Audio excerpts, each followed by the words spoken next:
Over his career, LeBron James has had many teammates, veterans, high IQ players, but very few were as smart and important as the guy who was a key to LeBron James' legacy.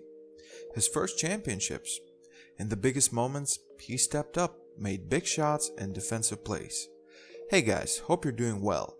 This is Purple Prince and today I'll look back at the career of Shane Battier, the smartest player and person LeBron James has been around. Now, who is the Shane Battier I'm talking about? Well, if you don't remember him too well, I understand. He was never an NBA All-Star, he was never one of the best scorers or rebounders, he never shot better than 50% from the field.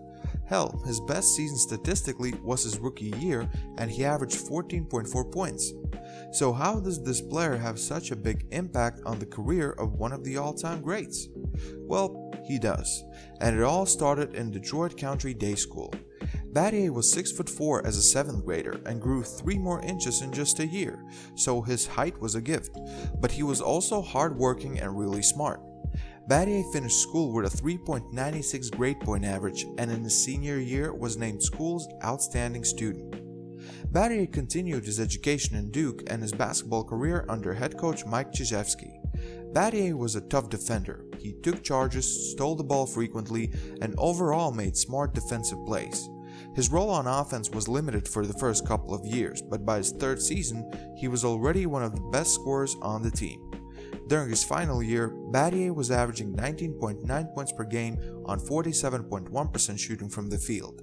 In total, for his college career, Shane Battier averaged 13.6 points, 6.1 rebounds, and 1.8 steals. Battier entered the 2001 NBA Draft and was drafted with the 6th pick by the then Vancouver Grizzlies. That wasn't a good team to be on at that time.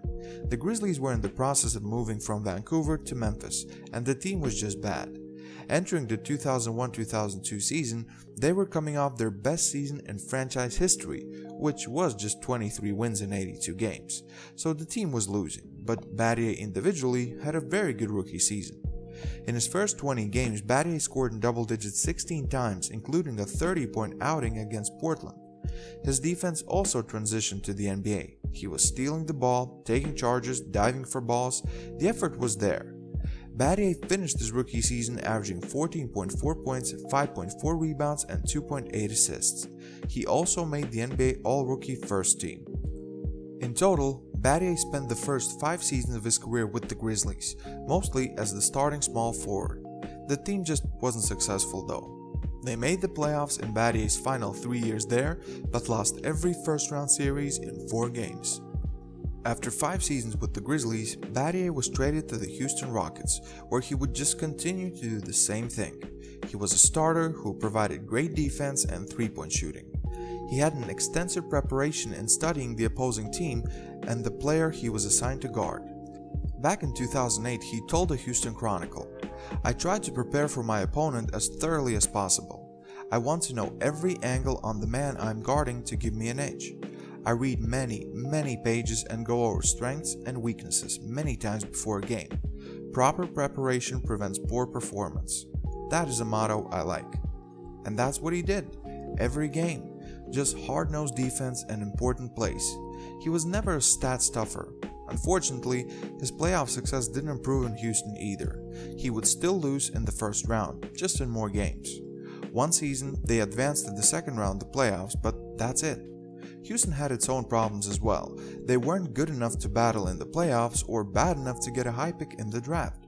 So in a mini-team overhaul, the Rockets traded Shane Battier back to where it all began, the Memphis Grizzlies. His second stint there lasted only 23 games. Fittingly though, Battier made a game-winning 3 helping Memphis to its first playoff win in franchise history. He finished the season with the Grizzlies and had a new chapter of his career awaiting him. At 33 years old, his best years were probably behind him, but he still was valuable to a team that needed a player like him and was ready to win now. A team like Miami Heat, for example. Just a few months ago, the Heat with their new Big Three shockingly lost the NBA Finals to the underdog Dallas Mavericks, and they were looking for new veterans that could help the Heat. Battier was on top of that list, and signing him proved to be a great decision for the organization. Battier brought toughness and a business attitude to the team. He stretched the floor and provided some much needed perimeter defense. The teammates were raving about him, including LeBron James, who told this to Fox Sports. If Miami Heat players need a question answered, they turn to Battier, their versatile forward. Versatile, that is, with his knowledge. He's probably the #1 smartest basketball player and person I've been around. He knows everything. And boy was he right. It wasn't about Battier's skills anymore, it was about his attitude and his presence in the locker room. During the regular season, Battier averaged only 4.8 points per game. Sure, he had some better games here and there, but he showed up when he was necessary, like in the NBA Finals against OKC. After shooting just 31% from the field and 32% from the three during the first 3 rounds of the playoffs, Battier turned it up for the finals. He opened up the NBA Finals with 17 points and 4 made 3-pointers in a loss and kept being consistent. Battier followed his Game 1 performance with another 17 points, this time in a win.